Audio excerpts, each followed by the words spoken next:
ज्ञानी आत्मदर्शन दर्शनी समाधानाती जैसे चंद्र तेथे चंद्रिका शंभू तेथे अंबिका संत तेथे विवेकास निकीजी. आज खऱ्या अर्थानं आनंदाचा दिवस आहे. सगळे ब्रह्मज्ञानी एकत्र आलेले आहेत आणि साधारणतः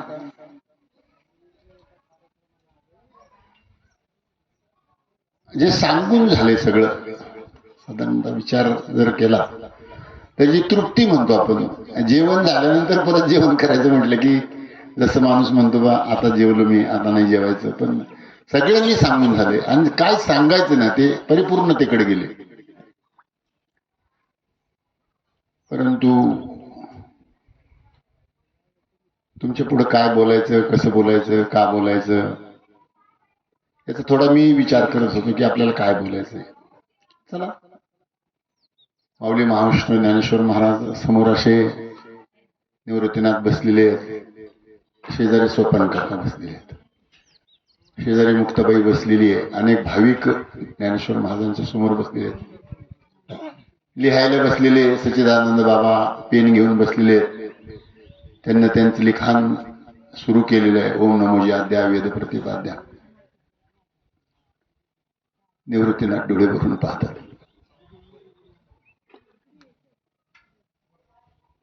एरवी तरी मी मूर्खू जरी झाला अविवेकू तरी संत कृपाधिपकू सजोळ असे. एरवी या शब्दाचा विचार केला तर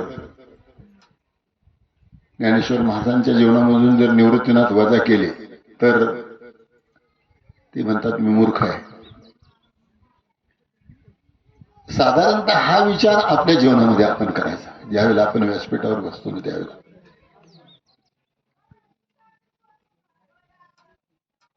सर्व समर्पण केले, तन मन ध्यान सर्व समर्पण केलं आपण आपल्या सद्गुरूला. आपलं असं या जगामध्ये काहीच राहिलं नाही. आपलं मन आपण तुका म्हणे मन करा देवाचे अर्पण, किंवा बुद्धीचे वैभव अन्य नाही तुझे एका केशवराजे सकळ सिद्धी. परमार्थच मुळात कशासाठी करायचा किंवा परमार्थच मुळात का करायचा आणि परमार्थाची फलश्रुती काय. नाथ महाराज म्हणतात मला काहीच नको देऊ रे देवा,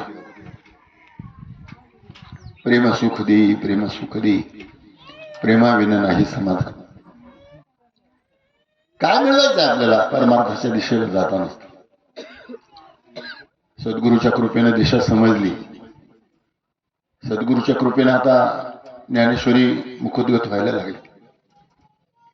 सद्गुरूच्या कृपेनं विवेक सागर, विचार सागर, विवेक चुडामणी, सद्गुरूच्या कृपेने अमृताचा अनुभव, सद्गुरूच्या कृपेनं कबीरांचे विचार, कबीरांचे दोहे हे सगळं समजायला लागले. आता सद्गुरूंना आता काहीच नको देऊ. आता मला अज्ञान कशाचं आहे याचं आम्हाला ज्ञान झालंय. अज्ञान काय याचा विचार आम्हाला सद्गुरुनाथाने दिलाय. आणि मला वाटतं ज्ञान तर स्वयमेव आहे. आपण ज्ञानीच आहोत. तुका म्हणे हा तो स्वय परब्रह्म मूर्ख नेने वर्म संत चरण. बारकाईने विचार करा आपल्या जीवनाचा, बारकाईने विचार करा. आपण जर या क्षेत्रामध्ये आलो नसतो, आपण जर या संप्रदायाकडे आलो नसतो, आपण जर या सद्गुरूच्या चरणावर आपलं मस्तक ठेवलं नसतं, आपण जर अनुग्रहाला पात्र झालो नसतो, आपण जर त्या नामाचं चिंतन केलं नसतं आणि आपण जर या दिशेला चालू नसतो तर आपण कुठं असतो. बस एवढा विचार केला. कचऱ्यासारखी सुद्धा किंमत आपल्याला मिळाली नसती. कचऱ्यासारखी ज्ञानेश्वरीवर बसायचं, ज्ञानेश्वरी समोर बसायचं, व्यासपीठावर बसायचं, समाजाला उपदेश करायचा, एवढी लायकी आहे का आपली, एवढी पात्रता आहे का आपली. संत म्हणतात नाही, गाढवाचे घोडे आम्ही करू गोष्टी. संत म्हणजे व्यक्ती नाही, संत म्हणजे एक शक्ती आहे. आणि साधकाने ती शक्ती आत्मसात करायची. हृदय एक झाले. हृदया हृदय एक झाले, ये हृदयीचे ते हृदय घातले, द्वैत न मोडता केले आपण आयुष्य. आपल्याला फक्त काय करायचं माहितीये का? अहो अर्जुनाची पंथी जे परिसने अयोग्य होती त्या कृपा करून संती अवधान द्यावे. अर्जुनाचे निव्याचे गीता प्रकाश होऊन श्रीराजे, संसारा एवढे थोर जे फिडले या जगाचे. अर्जुनाचं निमित्त केलं समाजाचा उद्धार व्हावा. साधारणतः गीताशास्त्र अर्जुनाला सांगितलं. संस्कृताची वाणी कळत नव्हती. मग नाथ महाराज म्हणतात, अरे संस्कृत देवे केली, प्राकृत काय चोरापासून झाली. बघा मी थोडस राजकारणाच्या बाजूला किंवा आपल्या महाराष्ट्राच्या या जडणघडणीच्या बाजूला थोडा विचार करतोय.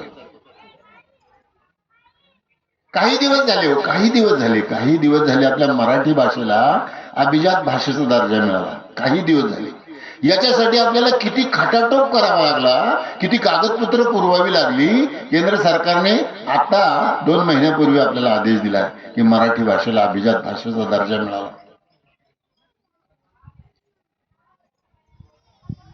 केंद्र सरकारने नाही दिला आपल्याला अभिजात भाषेचा दर्जा. महाराष्ट्र सरकारने मागितला तरी तो त्यांचा अज्ञानाचा भाग असेल कदाचित. पण 727 वर्षापूर्वी माझ्या ज्ञानोबरायानं मराठी भाषेला अभिजात भाषेचा दर्जा दिला. माझा मराठाची बोल कौतुके, अमृतातेही पैजा जिंके, ऐशी अक्षरे रशके मी मिळवी. आणि मग ब्रह्म साम्राज्य दीपिका, वर्णिली गीतेची टीका, विठोबाचा प्राण सखा ज्ञानोबा माझा. साधारणतः हा विचार करायचा आपल्याला की आपण या पात्रतेचे आहोत, आपण या पात्रतेचे झालो. गुरु कुठे होता, गुरु कसा होता, गुरुचं काय. आता थोडासा विचार सांगितला नाही का. मच्छिंद्राबद्दल सांगितला, गोरक्षाबद्दल सांगितला. थोडासा विचार आपण करूया. कधी कधी मच्छिंद्राने गोरक्षाची परीक्षा पाहिली असं गृहीत धरू आपण. काही किती झाला संन्यासी तरी मध्याने तोंडवाशी म्हणून आपण म्हणतो ना. आपण मच्छिंद्रनाथांना सांगितलं जा माधुगिरी मागून आणा. गोरक्षनाथ गेले. सगळ्यांनी नवनाथाची सगळी पारायणे केलेली. बघा ज्या वेळेला गोरक्षनाथ गेले आणि गोरक्षनाथ गेल्यानंतर ओम भगवती भिक्षां देई म्हणून समोर उभे राहिले. तर ताईनं वडा केला होता. वडा घेऊन आले. वडा आपल्या गुरुला आवडला. वडा घेऊन आले. वडा आपल्याला गुरुला आवडला. मच्छिंद्रनाथा समोर ठेवला. मच्छिंद्रनाथाने वडा खाल्ला आणि परत गोरक्षाला सांगितलं, गोरक्षा तू केलेलं काम मला आवडलं, सद्गुरूला आवडलं आणि पुन्हा करते काम. गोरक्षाला परत जायला सांगितलं, एक वडा आवडला मला, परत वडा आवडतोय म्हणून जा परत आणखी एक वडा घेऊन ये. तो परत जाऊन त्या माईच्या दारापुढे उभा राहिला. ओम भगवती भिक्षां देई म्हणून हाक मारली. ताई समोर आली. असलेला संन्याशी पाहिला आणि संन्याशी पाहिल्यानंतर तिला वाटलं याला एकदा वाढलेलं आहे. पुन्हा विचारलं त्या ताईने, काय पाहिजे रे बाबा आता. म्हटलं माझ्या सद्गुरुनाथाला तुमचा दिलेला दान, तुमचं दिलेली भिक्षा माझ्या सद्गुरुनाथाला आवडली, मला अजून एक वडा द्या. आणि ज्या वेळेला गोरक्षनाथाने तो वडा मागितला त्या बाईने सांगितलं, त्या ताईने सांगितलं, माईने सांगितलं देईन मी तुला वडा, पण काय देशील मला. त्या गोरक्षनाथाने सांगितलं तुम्ही मागाल ते देईन. माझ्या सद्गुरुनाथासाठी तुम्ही मागाल ते देईन. काय मागितलं द्या. माईनं जसा माझा एक वडा घेऊन जाणार आहेस ना तू तुझ्या गुरुसाठी, तसा तुझा एक डोळा मला देशील काय. सज्जन हो, मायबाप त्या गोरक्षनाथाने इकडे तिकडे सुधारणा पाहिलं. अशी 2 बोटं घेतली, आपल्या डोळ्यात खुपली आणि डोळा बाहेर काढून तिच्या हातावर दिला. एका डोळ्यावर हात ठेवला, एका हातात वडा होता, एका हातात वडा, एका डोळ्यावर हात ठेवला आणि मच्छिंद्रनाथाच्या समोर जाऊन उभा राहिला. मच्छिंद्रनाथ म्हणतात, गोरक्षा डोळ्यावर हात ठेवलाय, काय झालंय. वडा हातात दिला आहे. गोरक्षनाथ वडाकडे पाहतात, त्याच्या चेहऱ्याकडे पाहतात, त्याच्या डोळ्याकडे पाहतात. डोळा हात बाजूला केला गोरक्षनाथांनी. रक्तबंबाळ झालेला डोळा होता. गोरक्षनाथांनी आपल्या हाताने त्या डोळ्यावर हात फिरवला, जसाचा तसा डोळा त्याला परत दिला. मला सांगायचं तात्पर्य काय, निवृत्तीनाथाची पात्रता आणि ज्ञानेश्वर महाराजांची पात्रता तुम्हाला मला चांगली माहिती आहे.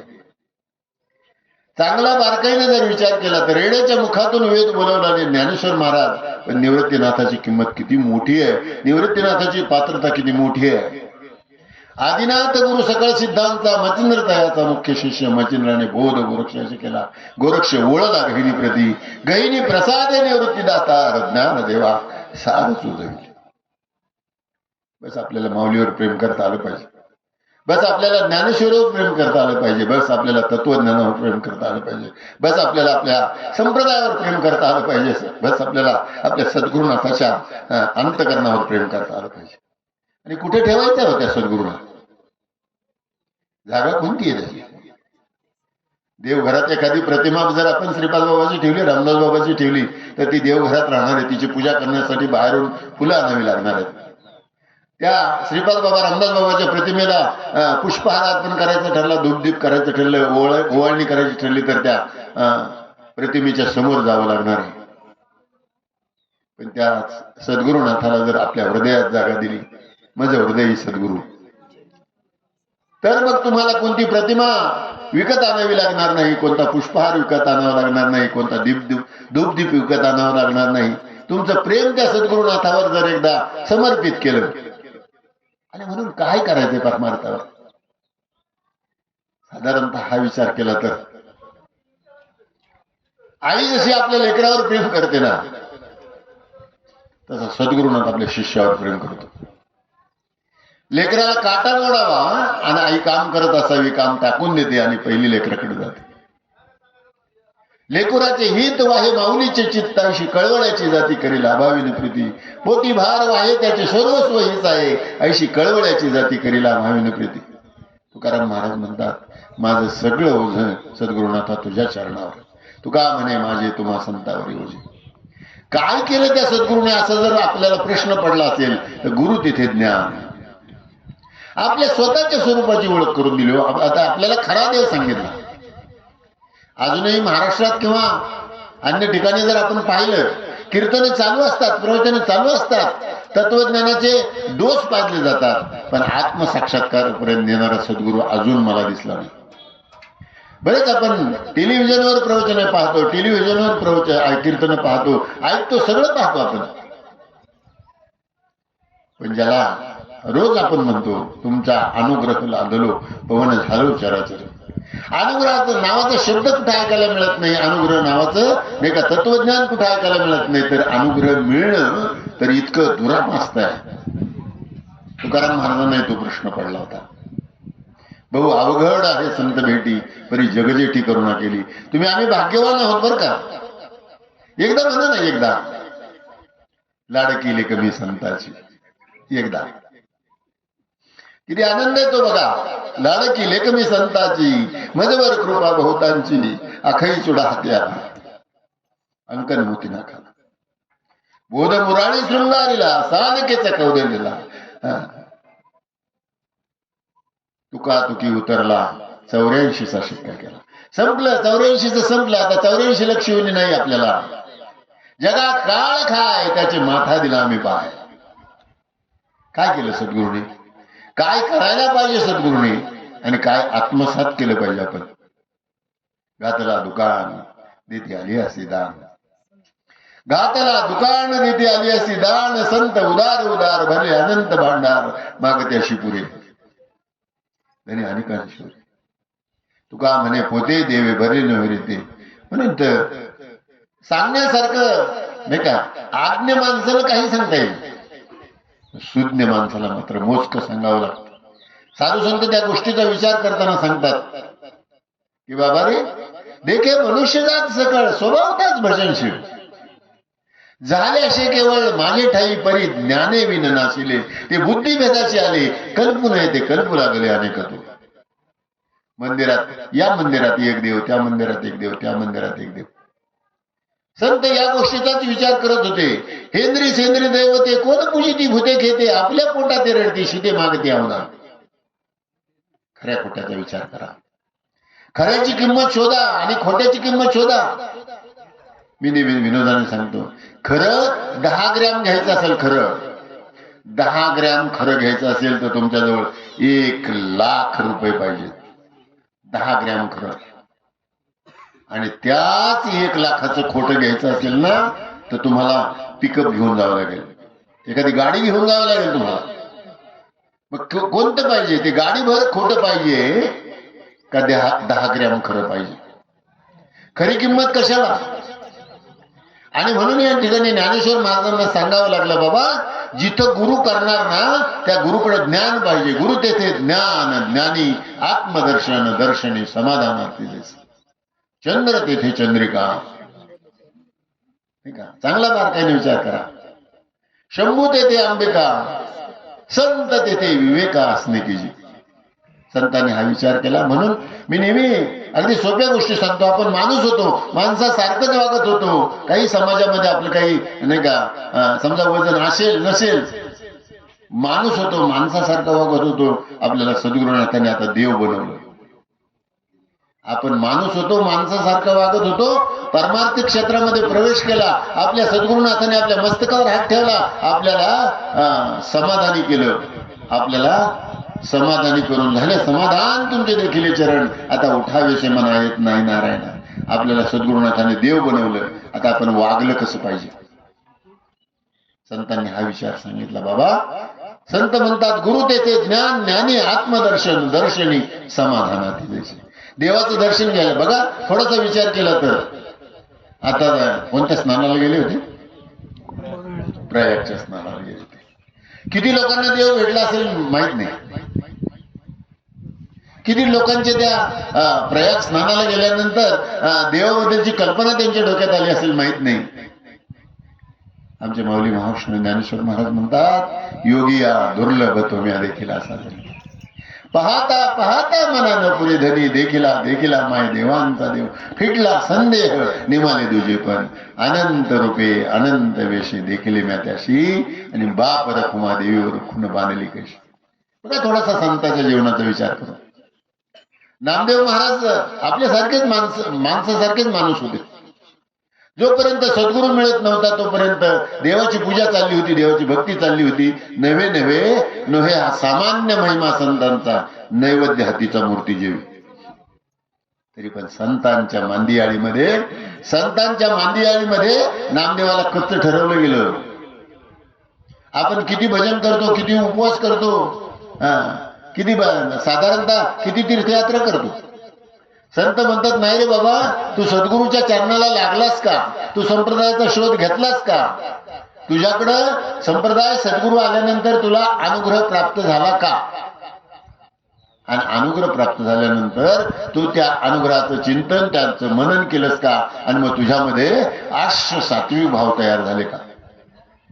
भाव बळे आकडे एरवी नाकळे करतळी आवळे तैसारी. भावे विन देव नकळे निसंदेह, गुरु विन अनुभव कैसाकडे. आणि हे आपल्या नशिबानं आपल्या वाट्याला लागतं. भाग्याचे आहोत. धन्य दिवस आज झाला सोनियाचा, पिकली हे वाचा रामनामी. म्हणून तर आपण बोलायला लागलो ना. काय होतं वाणीमध्ये आपल्याला ज्ञानेश्वरी बोलण्याची किंवा ज्ञानेश्वरी सांगण्याची पात्रता आपल्यामध्ये होती का? थोडासा हा विचार करून ज्ञानेश्वर महाराज सांगतात बरं का. थोडासा आपण ज्ञानेश्वरीचं पुढं 17व्या अध्यायात 18व्या अध्यायात जर विचार केला, थोडंसं पसायदान मागितलं, एवढंच मागितलं, 9 ओव्यात फक्त. पण त्याच्या अगोदरची ओवी जर आपण पाहिली ना तर खूप नम्रता मोठी आहे. मागायचं आपल्याला काहीतरी नाही का. दिवसभर काम केल्याशिवाय संध्याकाळी पगार मागता येणार नाही ना. तसं काहीतरी केलंय. पण तरीही ज्ञानेश्वर महाराज म्हणतात, पसायदानाच्या अगोदर सांगतात, किंबहुना तुमचे केले हे धर्मकीर्तन सिद्धी नेले, हे तर माझे जीव उरले पाहिजे. ज्ञानाचा साठा फार मोठा आहे, पण नम्रता किती आहे? नम्रता त्याही पेक्षा मोठी आहे. सौंदर्य शिलानं शोभतं. आणि ज्ञान विद्या विनयने शोभते. ज्ञान नम्रतेने शोभतं बरं का. आणि ती नम्रता आपल्याला सद्गुरूकडून शिकायला मिळते. सद्गुरू किती नम्र असतात. साधारणतः लेकराला मांडीवर घेऊन जशी आई त्याच्या डोक्यावरून हात फिरवते ना, तसा आपला सद्गुरू लावण्य हात कुरवाळीला माथा सांगितले चिंता. आपलं कौतुक करतात. हो, बोलिली लेकुरे वेडी वाकुडी उत्तरे करा क्षमा अपराध महाराज तुम्ही सुद्धा. ज्ञानेश्वर महाराज या ज्ञानेश्वरीमध्ये सांगतात, अरे बालक बापाच्या ताटीरी घे. बाप जेवायला बसलाय आणि पोरगा त्याच्या ताटात बसलाय आणि तो पोरगा काय करतोय, त्या बापाच्याच ताटातलं घेतोय आणि बापाच्याच मुखात घालतोय. पण तरी तो बाप म्हणतोय पोरगा माझंच खातोय आणि माझ्याच तोंडात घालतोय ना, हे त्या बापाला कौतुक आहे. काय वाटत असेल ज्याने तुम्हाला व्यासपीठावर बसवलं, तुम्हाला काय त्या बसवणाऱ्याला काय वाटत, तुम्हाला काय वाटतं याचा विचार करा. आणि मग ज्याने तुम्हाला बसवलंय त्याला काय वाटत असेल त्याचा विचार करा.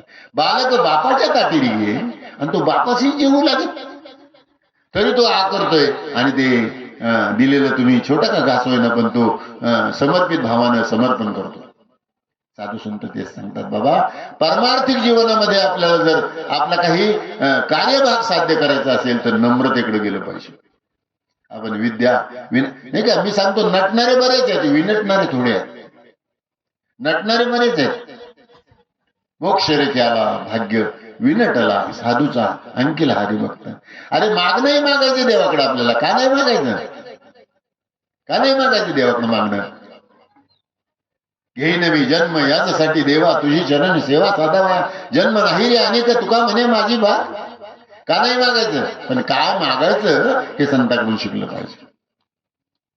देवाला जीव घालणारे नामदेव महाराज मागणं मागताना काय सांगतात माहिती का, अकल्प आयुष्य व्हावे तया कुळा माझी या सकळ हरीच्या दास. बघा नामदेव महाराजांची व्यापकता किती मोठी आहे. आपण एखाद्या देवाकडे गेलो, देव प्रसन्न झाला, काय मागू आपण देवाकडे, तर आपल्या कुटुंबाला सुखी राहावं. माझ्यासाठी काहीतरी दे रे देवा, माझ्या कुटुंबासाठी काहीतरी दे रे देवा. पण नामदेव महाराज म्हणतात, अकल्प आयुष्य व्हावे तया कुळा माझी या सकळ हरीच्या दासा.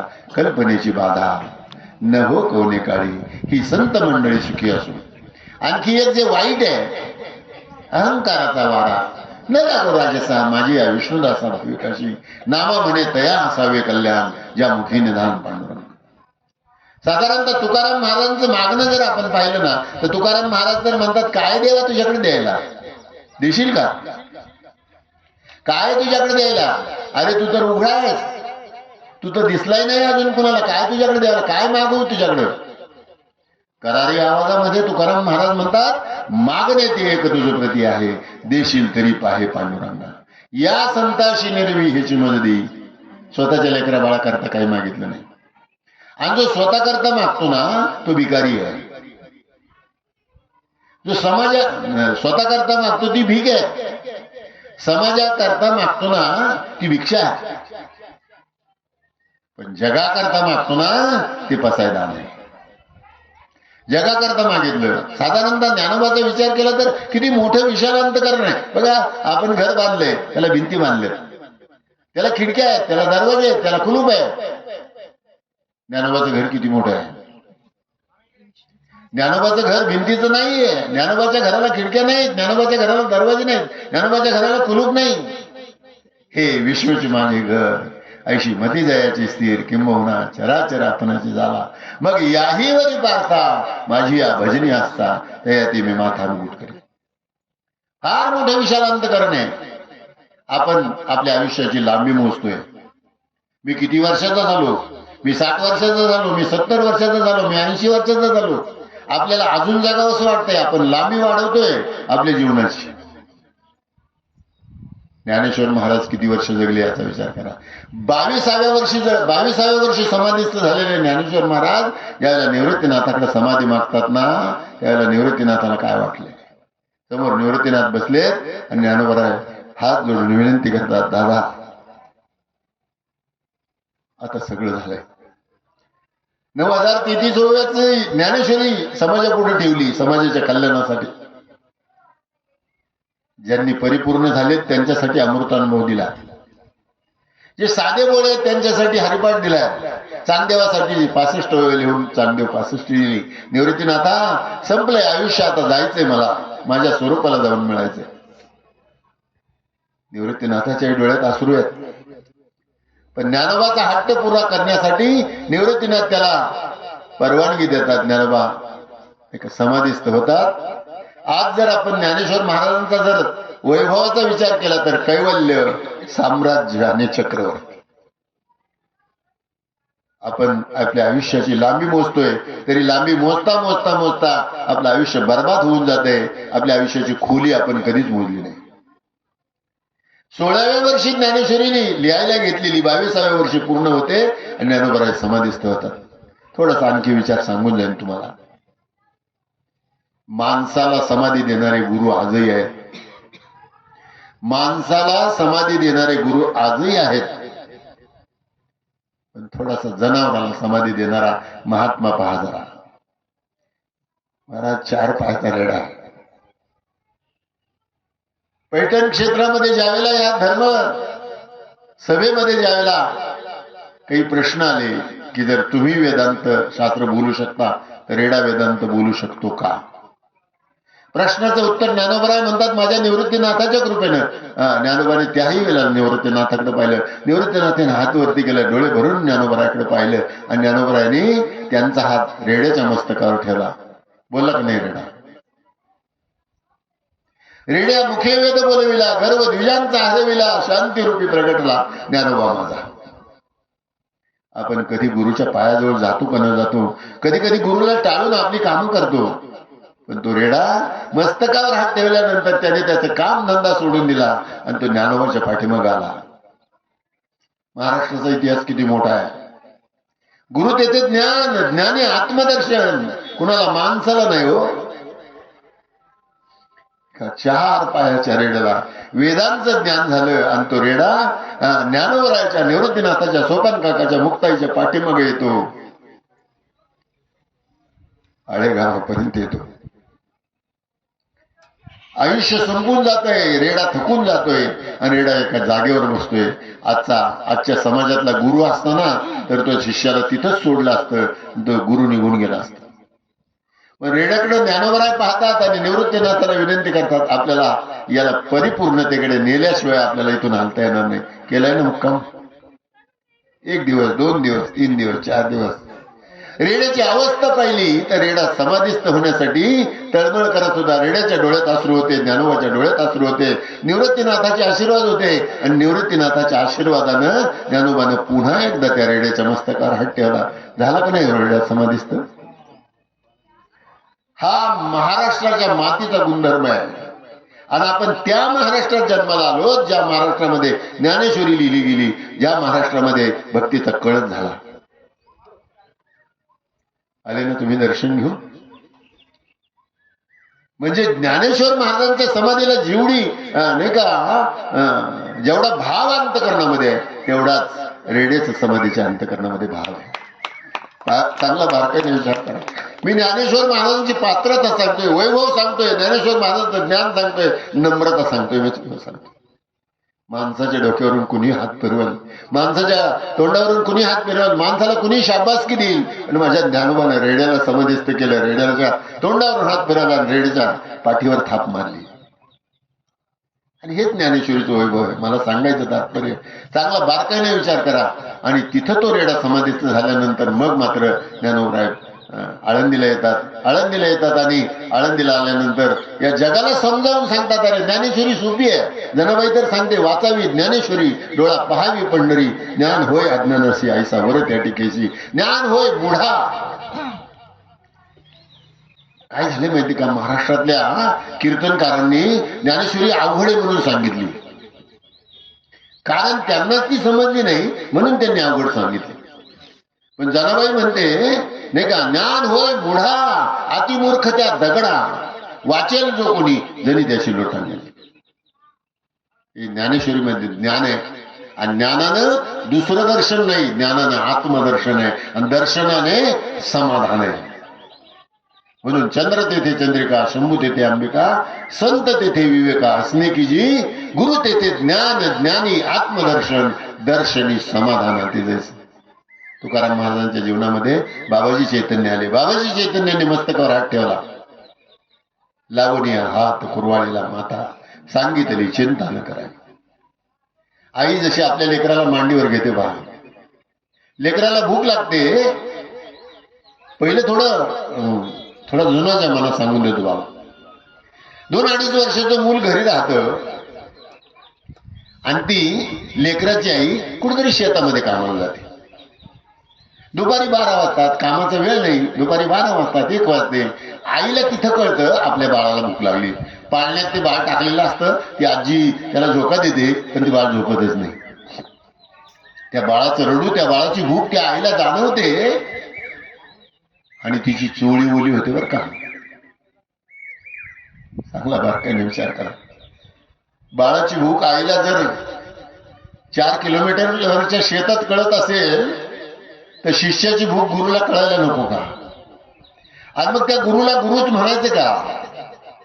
ज्या शिष्याची भूक जर गुरुला कळत नसेल तर त्या गुरुला गुरुच म्हणायचं का?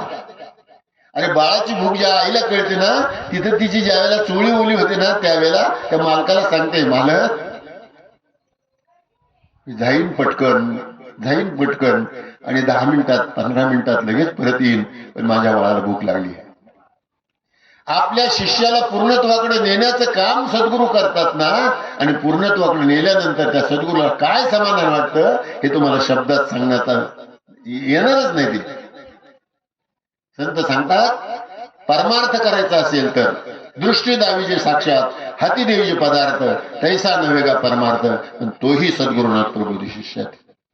मला या निमित्तानं तुम्हाला सांगायचं, नामदेव ज्यावेळेला सद्गुरुनाथाची ज्यावेळेला प्राप्ती होते त्यावेळेला म्हणतात, माझे सुख मज दाखविले डोळा, तो झाला सोळा,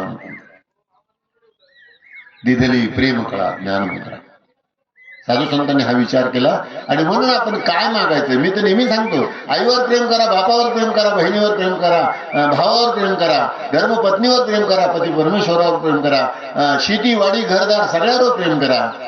पण थोडंसं प्रेम शिल्लक ठेवा माझ्या ज्ञानोबावर करा, थोडंसं प्रेम शिल्लक ठेवा, याच्यातून बाजूला काढा प्रेम, ते माझ्या जगद्गुरु तुकाराम महाराजांवर प्रेम करा, थोडंसं प्रेम शिल्लक ठेवा. सद्गुरु सच्चिदानंद श्रीपाद बाबा रामदास बाबावर प्रेम करा. आपल्याला ज्यांनी या मार्गाला लावलं आणि मार्गाला लावून पूर्णत्वाकडे नेलं ना, त्या सद्गुरुनाथावर प्रेम करा.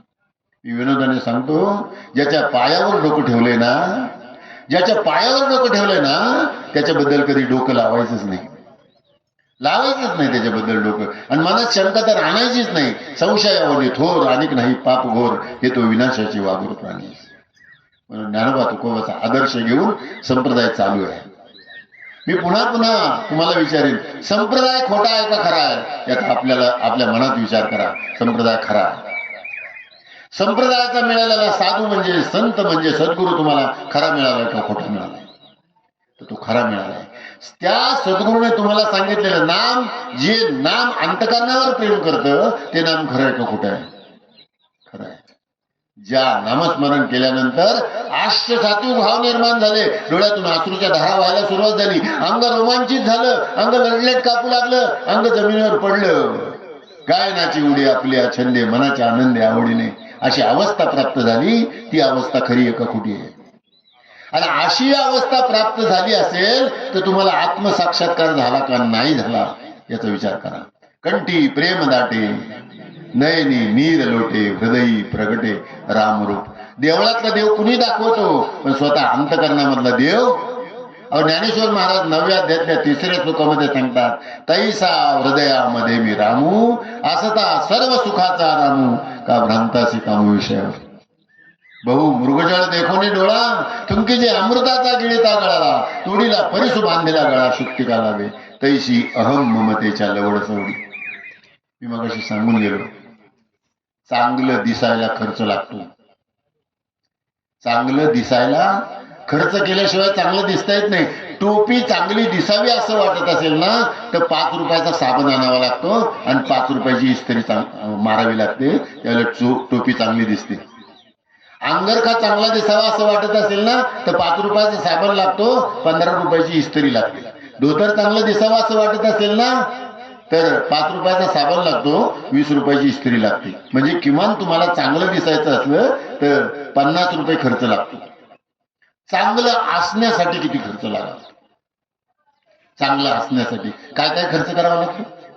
मग चांगलं दिसलं पाहिजे का चांगलं असलं पाहिजे याचा आपण विचार करायचा. माझे ज्ञानोबा चांगले दिसले का चांगले होते? अरे तुम्हाला कपडे बदलून संन्यासी होताच येणार नाही. कपडे बदलले तुम्ही संन्यासी झाला याचा अर्थच नाही. भगवे तरी श्वान सहज वेश त्याचा, ते अनुभवाचा पंथ नाही. मग संन्यासी व्हायचं असेल ते ज्ञानोबा सांगतात त्याप्रमाणे तुम्हाला संन्यासी व्हावं लागेल. मी आणि माझी आईशी आठवण विसरले जयाचे अंतकरण, अर्थात तो संन्यासी जाण निरंतर. आणि या ठिकाणी या निमित्तानं आपण वास्तुशांतीच्या निमित्तानं आलो. बाबा सांगायचे अरे सगळीकडे दार खिडक्या लावलेत, 10 लाख 20 लाख त्या घराला खर्च केला. जेवढा खर्च घराला केला तेवढा दरवाजाला केला का? दरवाजा 10,000 रुपयाचा बसवला, घराला 25 लाख रुपये खर्च आले, दरवाजा 10,000 रुपयाचा आहे. मग कडीकोंडा 10,000 रुपयाचा आहे का? कडीकोंडा 200 400 500 1000 रुपयाचा कडीकोंडा आणलाय. म्हणजे एवढा कडीकोंडा आणलाय तेवढं काय कुलूप त्याला तेवढा खर्च आलाय का? कुलूप 200 रुपयाचं 400 रुपयाचं आणलंय. आणि मग त्या कुलपाला जी चावी आहे तिची किंमत किती? आणि हा 40 लाखाचा बंगला, 10,000 रुपयाचं दार, 4,000 रुपयाचा कडीकोंडा, 40-50 रुपयाचं कुलूप, किल्ली जर हरवली तर याचा उपभोग घेता येईल का तुम्हाला? माझ्या सद्गुरुनाथाचं फार छोटं उदाहरण होतं. जोपर्यंत किल्ली सापडत नाही तोपर्यंत त्या 40 लाखाच्या बंगल्याभोवती फिरावं लागेल आणि बंगल्याचं बाहेरून वर्णन करावं लागेल. पण ज्या दिवशी चावी सापडेल ना त्या दिवशी दरवाजा उघडता येईल, त्या दिवशी मग बेडरूम मध्ये जाऊन झोपता येईल, त्या दिवशी मग बाथरूम मध्ये जाऊन आंघोळ करता येईल, त्या दिवशी मग किचन मध्ये जाऊन स्वयंपाक करता येईल, त्या दिवशी मग बैठक रूम मध्ये बसून आनंदाचा पंख्यांचा उपभोग घेता येईल. साधू संत म्हणतात जरा आतमध्ये गेलात ना सगळा उपभोग तुम्हाला घेता येईल. याच वास्तुशांतीच्या निमित्तानं मला सांगायचंय, वास्तू पुरुषाला शांत करावं लागतं तरच वास्तू शांत होते. तसा आपल्यामध्ये असणारा वास्तू पुरुष आहे, त्या वास्तू पुरुषाला शांत करावं लागतं तरच आपल्याला. मी तर नेहमी सोपी उदाहरण सांगतो. रामाची मूर्ती काही दुकानात नाही का? रामाची मूर्ती दुकानात आहे पण आरती होत नाही ना. रामाची मूर्ती दुकानात येते, तिच्यावर धूळ बसलेली आहे, आरती होत नाही, तिच्या कोणी पाया पडत नाहीत. पण तुम्ही ज्याला मंदिर बांधता आणि रामाची मूर्ती विकत आणता आणि तिची प्राणप्रतिष्ठा करता आणि प्राणप्रतिष्ठा करून तिला ज्यावेळेला मंदिरात स्थानापन्न करताना त्यावेळेला तुम्हाला तिची आरती करता येते, तिची पूजा करता येते, धूपदीप तिला दाखवता येते. आपली कधी होणार हो प्राणप्रतिष्ठा? आपली प्राणप्रतिष्ठा कधी होणार? आपली सद्गुरूकडून ज्यावेळेला प्राणप्रतिष्ठा होईल ना याच देहाला नाही का? साधू संत म्हणतात हा देह पवित्र होईल म्हणतात. पवित्र तो देह वाणी पुण्यवंत जो वदे अच्युत सर्व काळ. आणि म्हणून या निमित्तानं मला वाटतं माझंही प्रवचन 5-10 मिनिटं पुढे जाते का असं वाटतं. सांगायचं तात्पर्य, एकदा संसाराला माझं म्हणताना, बायको माझी म्हणता, बहीण माझी म्हणता, अरे हे सगळे ना मायेचा बाजार आहे. बहीण कुणाची, भाऊ कुणाचा, कोण कुणाचे, सगळे सोयरे मेल्या पाठी सर्व राहील, तुटतील धागे दोरे. कवनाचे मायबाप, कवनाचे गणगोत. सांगायला जड वाटते बरं का. ज्ञानोबा सुद्धा सांगायला जड म्हणतात, कवनाचे मायबाप, कवनाचे गुणगोत, मृग जळवत जाईल लया, विषयाचे समसुख. नाही का? साधू संतांनी हा विचार केला, आभाळाच्या सावलीला किती वेळ बसणार? आभ्राची सावली जाईल. विषयाचे समसुख बेगडाची बाहुली, आभ्राची सावली जाईल लया. ज्ञानदेव म्हणे पाहता पाहिले, स्वप्नीची शेविली जाईल. हे जग स्वप्न आहे. एकदा या जगाला रामराम करून आपल्याला या जगातून निघून जायचं. तुकाराम महाराज जाताना म्हणतात, आम्ही जातो बघा, जाताना आनंदाने जातो. तो झाडाखाली देव उभा आहे आणि लोकांना सांगतात तुकाराम महाराज, आम्ही जातो, तुम्ही कृपा असू द्यावी, सकाळ सांगावी विनंती माझी, वाढ वेळ झाला उभा पांडुरंग, वैकुंठ आसरे रंग बोलावित.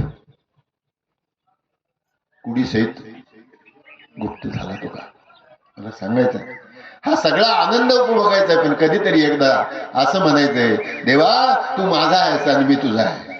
देव माझा मी देवाचा, देव माझा मी देवाचा, सत्य बोले माझे वाचा.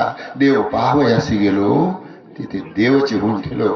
आणि आता जे आपण या आनंदाचा उपभोग घेतोय ना, तुका म्हणे धन्य झालो, बस धन्य झालो. संप्रदाय भेटला, सद्गुरू भेटला, नाम भेटलं, नामाचं चिंतन केलं, अष्टसात्विक भाव जागे झाले, अंतकरणामध्ये प्रभूचं प्रेम निर्माण झालं, साधूने मस्तकावर हात ठेवला, प्रभूचं चिंतन सांगितलं, तो आनंद उपभोगायला मिळाला. यापेक्षा भाग्यवान दुसरा कुणीच नाही बरं का. आणि म्हणून मला या वास्तुशांतीच्या निमित्तानं एकमेकाची भेटी झाल्या पाहिजेत बरं का. एकमेकाला भेटलं पाहिजे, डोळे भरून पाहायचे एकमेकाकडे, कान भरून ऐकायचं एकमेकाचं, कौतुक करायचं एकमेकाचं आणि सांगायचंय, जाताना सुद्धा सांगायचंय, अरे आज भेटलो, उद्या भेटू का नाही सांगता येणार नाही. ज्ञानोबा गेले, तुकोबा गेले, म्हणजे श्रीपाद बाबा गेले, रामदास बाबा गेले, साधू संत गेले, आनंदी राहिले, हरिनामी झाले कृत्य. यारे यारे धरू हरिनाम तारू, भवाचा सागर उभय नाही. गुरु तेथे ज्ञान, ज्ञानात्म दर्शन, दर्शनी समाधानाती. जैसे या ओळीच्या माध्यमातून तुम्हाला थोडस सांगण्याचा प्रयत्न केला, याला ज्ञान म्हणू नका, कदाचित प्रेमाची जोपासना करा. जेवढं प्रेम आपल्या सद्गुरुनाथावर करता येईल, जेवढं प्रेम आपल्या नामावर करता येईल, जेवढं प्रेम देवावर करता येईल. एक वेळेला सगळं विसरून गेलं तरी चालेल, आपला देहभाव जरी विसरून गेला तरी चालेल. देवाच्या नामाला कधी विसरायचं नाही शेवटपर्यंत. गळ्यात असलेलं मंगळसूत्र ते 10 तोळ्याचं असेल, पण शेवटच्या क्षणावर ते कामाला येणार नाही. गळ्यात असलेली 10 तोळ्याची, बोटात असलेली 10 तोळ्याची अंगठी तुमच्या कामाला येणार नाही, पण गळ्यात असलेली तुळशीची माळ मात्र तुमच्या कामाला येणार आहे. पवित्र अशा प्रकारची गळ्यात तुळशीची माळ असावी, समर्थ अशा प्रकारचा संप्रदाय, समर्थ अशा प्रकारचा सद्गुरू आपल्याला मिळावा, आणि मग आपल्या जीवनाचं कल्याण व्हावं एवढी अपेक्षा आपल्या अंतकरणामध्ये पाहिजे. काय मी उद्धार पावेल, काय कृपा करील नारायण, आयुष्य तुम्ही सांगा संतजन, करा समाधान चित्त माझे, काही खंड येईल कर्म, कासे याने कळेल हे वर्म, पारुषतील धर्माधर्म म्हणून श्रम वाटत असे. अशी एकदा भावना मनामध्ये झाली की संप्रदाय मिळतो, साधू मिळतो, नाम मिळतं, अनुग्रह मिळतो, आत्मसाक्षात्कार होतो आणि आनंदाला प्राप्त होतो. आनंदाचे डोही, आनंद तरंग, आनंदाचे अनुग आनंद. बोलता बोलता बराच वेळ गेला. ऐकायला चांगलं वाटतं, खरंच पुरींचं ऐकायला चांगलं वाटतं. मला एक जणांनी विचारलं होतं, मुली किती आहेत तुम्हाला? बाबा मी त्याला सांगितलं, मला सांगताच येणार नाही मला मुली किती आहेत. पुरी किती आहेत तुम्हाला? सांगताच येणार नाही म्हणलं मला पुरी किती आहेत. म्हणलं असं कसं काय, तुम्ही पुरी मोजल्या नाहीत का किती आहेत तुम्हाला? म्हणलं मोजतोय पण हिशोबच लागत नाही. म्हणजे हा पुरी बोलतात ना, त्यावेळेला असं वाटतं की बस आपलं आयुष्य ना गेले, मातीत गेले, सगळं मातीत गेले. 4-2 वर्ष उरतील ना आपल्या आयुष्यातली, या लेकरांना मिळावीत आणि या लेकरांच्या हातून समाजाचं प्रबोधन व्हावं. एका मुक्ताईनं चांगदेवाला जागा केलं आणि चांगदेवाला जागा केल्यानंतर तो चांगदेव परमार्थ मार्गाला लागला. अन्यथा नाही गुरुमंत्र, नाही उपदेश, परमार्थाशी दोष लावला.